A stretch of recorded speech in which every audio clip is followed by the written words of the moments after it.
Hey, welcome back. The next several videos will be runway runs that I did earlier in 2018. I figured I might as well get them uploaded now since it's all original content. They let us run up to 3 wide and the acceleration zone is pretty close to half a mile.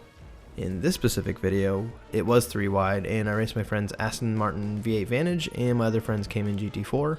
I was actually driving the GT4 in this clip, and then my other friend was driving, the owner of the GT4 is driving my R8, and the R8's the camera car. My friend in the Vantage is getting beat by pretty much everyone that day, so he intentionally started really early to try to get a win. Enjoy!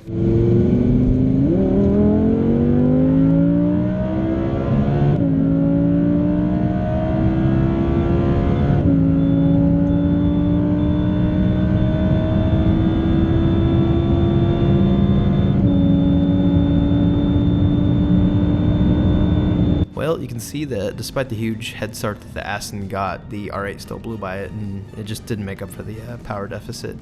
This is only one of maybe 3 runs that I actually won out of probably 10 to 15, so I definitely need to get a tune on my car.